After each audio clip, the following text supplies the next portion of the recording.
hello there, humans, bees, earthlings, whoever you are, wherever you are, whatever you're doing, and if you're lucky enough to be doing it too. I'm Bushra on Blitz, and I'm back with a bit of a change up today. We're talking about tanks with no armor and how you play them and all that kind of thing.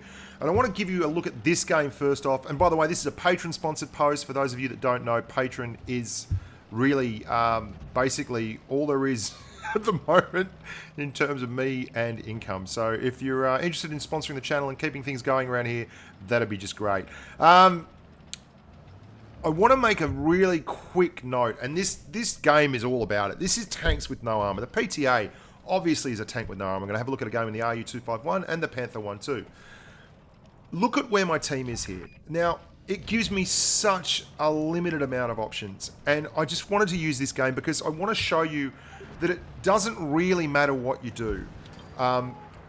You can have all these things in your head, but if you're in a tier 10 game in a tier 9 tank like the PTA and your team is holding hands at the back in a tiny little corner, you're not going to win. So this is not a cure-all. This is not the thing that is going to make every single game work wonderfully. What I'm going to show you is two games where I do very different things, and I think overall the most important thing to remember when you're playing a tank with no armor is that you have to be able to adapt. Sometimes the situation is just simply not going to allow you to be successful. I mean, you can see here, there's IS-7s and ST-1s and Object 140s. There's Grills sniping at the back. There's a 704 sniping at the back. There's a Waffle Tractor.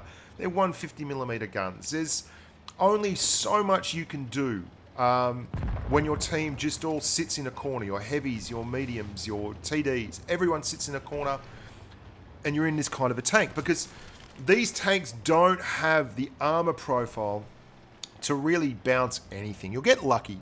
It's got speed and it's got a great gun. And that's really all you've got. And you have to kind of make your damage by living off everyone else's scraps or being very, very clever and very, very fast.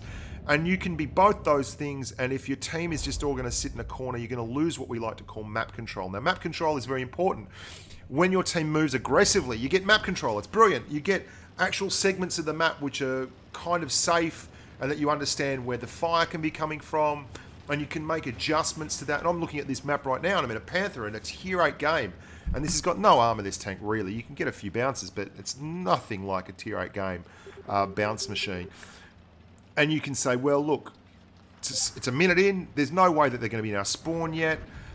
This Tier 8 Glacial up ahead, Weepin, he seems like a good player. He's in a good clan. What we're going to do is we're going to follow him. And we're basically going to be close support for him. Second line close support in a tank with no armor. But what I've got is a really good gun, and I'm more than quick enough to keep up with him. So that's what I'm going to do.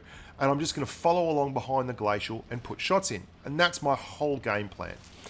And that's a good game plan, and it's something you should be looking at. If you're running around in a tank that's got crap armor and medium camo, not light tank camo, obviously, light tanks make a huge difference. If I had been in that first game in the PTA was a light tank, I would have been able to be way more aggressive and hit up the other flank and drive forward and do all kinds of things.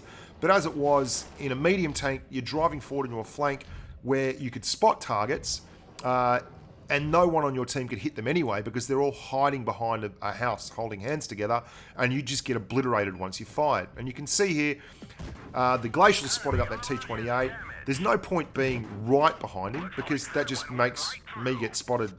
I mean, I can't do anything about that. And I'm basically putting shots into his targets, okay? The rest of my team is way back. I don't mind being up the front here compared to the rest of the team because basically I can tell where the enemy are. They're not behind me on my right because we've moved into the map. They are not all in front of me where the Glacial is. They are at least 250 meters away, which is brilliant news if you're in a tank with no armor. And this is not my platoon mate, but I'm just basically treating him like a platoon mate. I'm following along, and again, I pull back a little bit before I take the shot because that gives me enough range that I may well not be spotted when I start firing.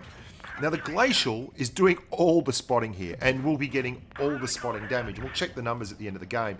And I am just putting shots in with a very, very nice gun that can absolutely do the business. And you see there, getting another shot into the side of the turret on the Super Pershing.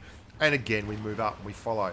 Now this is a good thing to do if you've got an E100 or an IS-7 or a T-29 or a KV-1 or something. You can move along with them.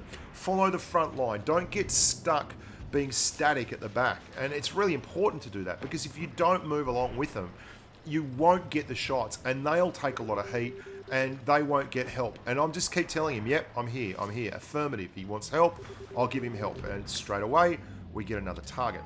And the T-34 has a look at me, and he's going to fire over here. No, we bounced, so we may have to change up. There's a Mod 1. He's in the middle. Now, he's been very, very static. He's gone to the middle, and he hasn't really followed the map. But for all that, he's still in a position where if he went to the other side of the hill, he'd have a lot more cover. He just doesn't do it. And we keep trying to get shots in here. We take one in the back, deservedly so, because we didn't angle up at all. And I'm just thinking maybe I should move along here, leave him alone, and go and help out with the T-34, because my Glacial over there is struggling. So that's what we do. Get a critical hit into the track. Bad shooting there, Bushka. Get him another one there. The Oxo boy smashes him again. We pin, and then we're moving forward. I know I say this a lot, but this isn't rocket science. Hey, this is pretty straightforward. We've got a really good, strong, heavy tank that can bounce some shots and is driven by a guy who's in a good clan. Why not follow him and help him clean up this flank? And that's exactly what we're doing. We're getting shots all the time, and we're not taking a lot of risks to get them. And we back it off here, so they don't really have much but the top of the turret to have a shot at. And they're very low hit points. And I don't have the gun compression quite to get that happening. And now we can actually push down, because it's time has come, the Walrus said, to get down and get stuck in. So that's what we're going to do. We've saved the hit point pool. We've only taken one shot so far. There's an IS-2 down there somewhere, but both these guys are very, very low hit points. So we're going to push around the corner, get one into the Comet. Happy days. Reload. Very, very quick reload on this tank, obviously. We can absolutely take one. There's no problems there at all. Happy to take one to do a hit point SWAT. Then we drop the adrenaline. He never will get the reload on us. The tank, the Panther, goes about 14 rounds a minute before you put all the stuff on it. So it's absolutely going to get the drop on him. And the IS-2 is just about the last one to clean up. There we go. Just a Super Pershing now, who's driven and had a pretty solid game. He's driven all around the traps. In fact, there's not a huge amount of hit points left on our team, apart from myself. So you can see the game is a lot closer than the 4-1 would look. But we're in a tier 8 game, and we're in a tier 7 tank, and we don't have any armor, and yet we've been completely effective. We're going to get in the lower part of the turret, and there we go. We pin in the Glacial, takes him out, and I compliment him. Good game, because he did do very well. Pushed that flank, pushed all the way around, and absolutely made a kill. And we did nearly 3,000 damage there. And have a look at We Pin. He has 1,859 assisted damage to go. 31 shots fired, 27 hits, and 22 penetrations. So very, very solid stats there. Now, that's one way of making hay while the sun shines in a very light tank. Another way, if you're in an RU-251, is you've got to use mobility. Because if you don't have anyone pushing for you, then you absolutely need to do the pushing yourself or move around the map. Now, the RU can do that. It does very, very quick 80 kilometers an hour. And you can see I switched up to AP here because I just want to make sure that my penetrations are going through. If I'm shooting into the side of a 251 with HE, there is a chance you'll get tracks or something like that. Now, I'm feeling pretty confident here. The LTTB is over there, but it has a tremendously troll armor profile, so I'm happily going to switch up to heat and just pump his gun mantlet there, then switch back to AP and drop down. Now, the RU is nude today. I'm driving the naked RU. It's got a really good profile. Might be a Sports Illustrated swimwear cover in there for me somewhere. The IS-6 is going to push around, and the SU-152, I'm feeling pretty confident here. We can take him, but unfortunately, there is going to be someone hit us from the back here. Now, there is a Carnarvon over behind us, and I can tell that because of the amount of damage, both that I got smacked by there and the fact that he just shot someone on my team and they died. So you see the SU-152 went down to a Carnarvon, so he's obviously on the right-hand side. I use the speed here because I know by counting tanks it's 3. There's a Carnarvon on the right, that's 4. I'm only missing 1. The T-69. He's sitting at the back. He's not really in with a shot on me, so I can move around here and start engaging the back of the IS-6 and the other tanks before they get a look in. Now, they've already lost the LTTB and the RU-251. There's still a 62 Dragon somewhere around here I've got to keep an eye out for, but this should be easy shots. Of course, I don't know where that went. that just vanished into the ether. Maybe it went into another tank. There's heat again into the side of IS-6. This is why I call the IS-6 one of the most overpowered tanks in the game, because it gets bounces like that on the side of its tracks and stuff all the time. It's really troll just by moving around. So 4 on 4, and I am sitting here wondering where the next hammer is going to drop. I've got a T-43 over there who's going to push up on the left-hand side. They've got a Tiger P, a 62 Dragon. Now, we don't have any armor, but we have mobility. So what I can do is drive like the blazes. Now, it's very easy to follow Wee Pin in the in the Glacial. That was a lot easier than this. If you don't have someone who's going to be the tip of the spear, life gets a lot tougher. But at least this team didn't just all camp in the corner.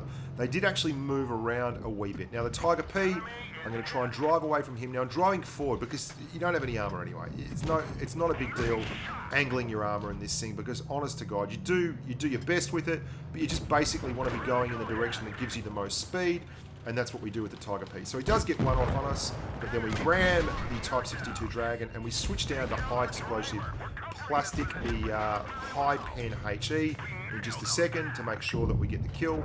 I actually thought I switched to that, but I switched to heat. That was big fat thumbs, unfortunately. It was meant to be into the HE.